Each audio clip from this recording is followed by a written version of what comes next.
इधर भारतीय जनता पार्टी के तर्जुमान डॉक्टर ताहिर चौधरी ने फारूक अब्दुल्ला पर किए गए हमले की मजम्मत करते हुए कहा है कि मामले की पूरी तहकीकात होनी चाहिए और इसके पीछे क्या कुछ मकासद हैं वो भी सबके सामने लाने जरूरी है। इन बातों का इजहार उन्होंने आसिफ रशीद से बात करते हुए किया। मुझे लगता है कि जिस इंसान ने ऐसी वारदात की है और उसको पकड़ा गया है रात को, पुलिस अपनी वेरिफिकेशन कर रही है। कड़ी से कड़ी सज़ा होनी चाहिए और पूरी प्रॉपर वेरिफिकेशन होनी चाहिए।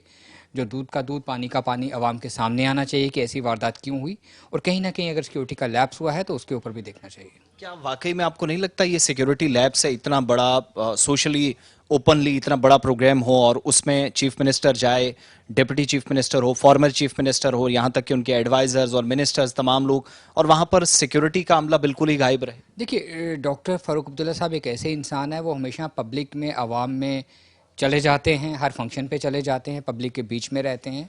लेकिन रात की वारदात के बाद डॉक्टर साहब को भी थोड़ा हाई अलर्ट पे रहना चाहिए। और शुक्र है खुदा का कि रमज़ान का महीना था और दुआएं उनके साथ थी, उनको कुछ हुआ नहीं। अदरवाइज़ जिसने ये कार्रवाई की है उसकी पूरे इरादे थे, जैसे उसके इंटरव्यू बाइट सामने आ रहे हैं कि वो पिछले 20 साल से प्लान कर रहा था डॉक्टर साहब के लिए। मुझे लगता है कि ऐसी चीज़ें नहीं होनी चाहिए, स्पेशली जम्मू कश्मीर जैसे यूनियन टेरिटरी में ऐसी वारदात पहली बार सामने आई है। बाकी तो ऐसी चीज़ें हम सुनते रहते हैं, लेकिन सभी पॉलिटिकल पार्टीज इसको कंडेम कर रही हैं। कुछ पॉलिटिकल पार्टीज इसका पॉलिटिकल फ़ायदा भी उठाने की कोशिश कर रही हैं। लेकिन आपको नहीं लगता कि सियासत से हटकर अगर बहुत बारीकी से देखा जाए, सिक्योरिटी का जो कंसर्न है बहुत मेजर है? क्योंकि अभी इस वारदात से कुछ हफ्ते पहले जम्मू कश्मीर के डिप्टी चीफ मिनिस्टर साहब की तरफ से भी कहा गया कि उनकी सिक्योरिटी भी हटा ली गई, और उसके कुछ टाइम के बाद ये हुआ।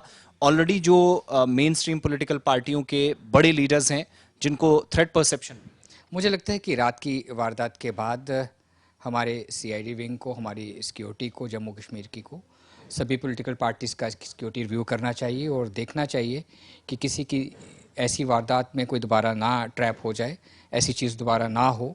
और मुझे लगता है कि सभी पॉलिटिकल पार्टीज़ के लीडर्स, सभी को इस चीज़ को बड़ा सीरियसली लेना चाहिए और इसको एक सियासी इशू नहीं बनाना चाहिए।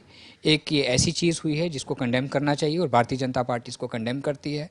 पूरा जम्मू कश्मीर की पॉलिटिकल पार्टीज़ भी इसको कंडेम कर रही हैं, लेकिन कुछ ऐसे भी बीच में हमारे लोग हैं जो इस चीज़ को एक सियासी मुद्दा बना के एक दूसरे के ऊपर उंगली उठाने की कोशिश। एक आखिरी चीज, बहुत सारे लोग अब ये सवाल पूछ रहे हैं, सोशल मीडिया पर अलग अलग तरह का ओपिनियन आ रहा है कि जो असलाह किसी को रखना है, किसी के पास कोई बंदूक है, कोई गन है, एक गन कल्चर अमेरिका की तरह यहाँ नहीं होना चाहिए, बहुत इजीली लाइसेंस मिले, डॉक्यूमेंटेशन बहुत इजीली हो जाए। इस पर थोड़ी लगाम कसने की जरूरत है या गौर फिक्र की जरूरत है? बिल्कुल, अगर लाइसेंस के ऊपर भी अगर मैं कहता हूँ उसका भी एक रिव्यू होना चाहिए कि आज तक किन लोगों को लाइसेंस दिए गए हैं वेपन्स के, और इसकी एक किस वजह से दिए गए हैं, और एक उसका प्रॉपर अगर वेरिफिकेशन जम्मू में उसका प्रॉपर ऑडिट सरकार की तरफ से किया जाता है तो बेहतर होगा। क्योंकि ऐसे लोगों को अगर लाइसेंस दे दिए जाए जो इस तरह की वारदात करने का प्लान